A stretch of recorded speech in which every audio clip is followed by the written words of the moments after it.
Cubs fans should feel what about this roster? Intrigued. Really? Intrigued and excited with a little bit of expectation that more will be done during the season if need be. They've left some room below that first threshold of the competitive balance tax for exactly that, in my opinion. Going to see where they are. But I think this offense is better at four positions than it was on opening day last year.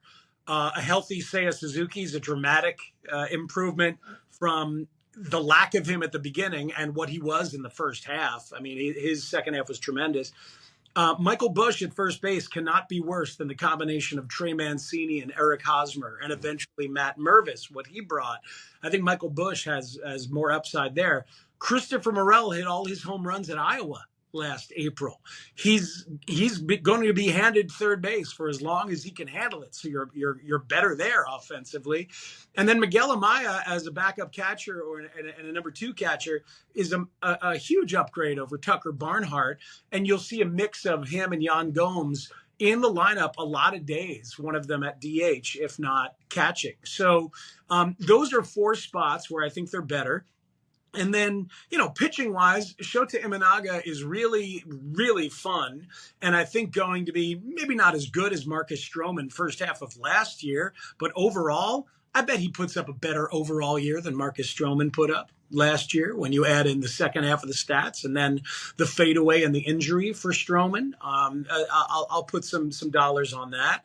I think the bullpen's improved with Hector Neris and then a couple kids who came up towards the end. Luke Little's probably going to make this team and a few others. And then, oh, by the way, the manager is being counted on to give them 4 more wins, 6 more wins of the same, with the same roster. And just remember, the underlying numbers last year, whether it was run differential or, win expectancy or things like that, was better than their 83 wins. They should have won more games last year. It's a big part of why they made the managerial change and why they haven't exploded financially to kind of raise the expectation bar. Their expectations are that they had a better team last year than the win-loss record represented.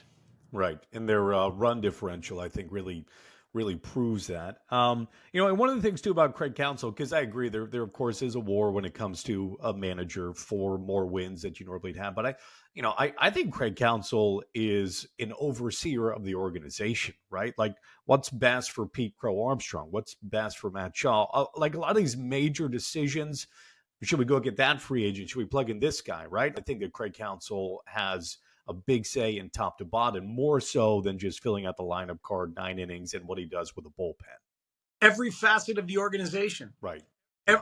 Every conversation, every big decision, they're going to run it by Craig Counsell. He is he is of a level that Jed Hoyer speaks of with great scarcity.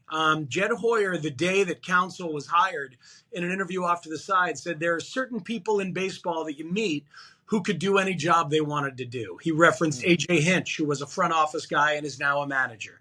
He referenced Craig Breslow, who was a pitcher and then could have been a coach, was a director of pitching for the Cubs and is now running the Boston Red Sox. And he referenced Counsell, who started in the front office in Milwaukee with Doug Melvin. And I asked Counsell that day, what realm of the organization is he going to have the biggest effect in? And he said he's just going to stack up as many little decisions as possible, and eventually they will add incrementally into wins, which is like how you calculate wins above replacement right there, isn't it? He's very much a partner at the same level as Jed in terms, and you're already starting to see it. If you're paying attention during spring training, just the way that they've dealt with certain situations is different, and Jed is willing to let Craig rule over him on some things, and that's healthy. Yeah.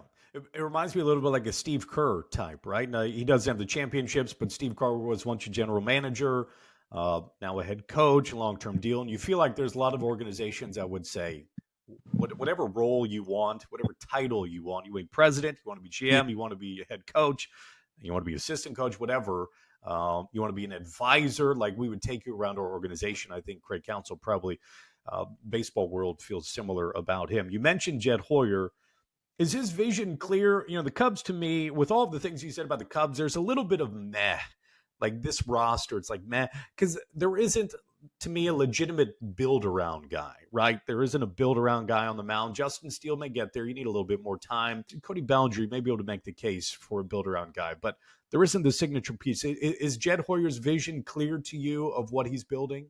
Yes, it's a big roster, man. Having one or even two build-around guys isn't necessarily a winning formula in baseball. In basketball, it absolutely is.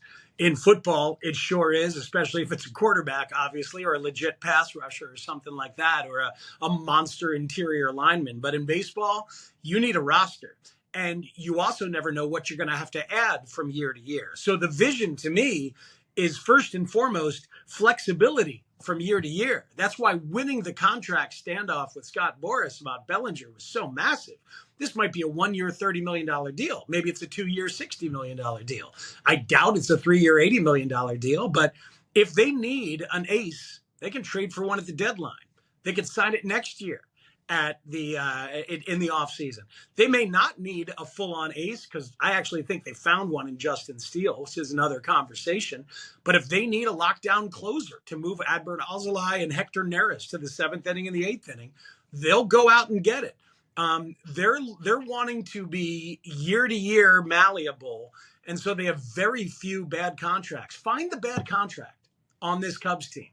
Find it. You can find one on every big market behemoth in baseball. But this team, like Chris Bryant with the Rockies. Yeah, right. Yeah. Dansby's on a bad contract? No. Seiya, a bad contract? No. Hendricks extension? Tyone, I know it was bad last year, but that dude eats innings. And if he's gonna show up for 30 starts and the results are a little bit better than they were last year, that's not a bad contract. So they don't have one. So yeah, I see the vision, which is stocking the farm system, staying malleable, and still their payroll is what, 7th, 9th? So I mean, they're going for it with a little bit of caution, but to me, it's the vision is clear.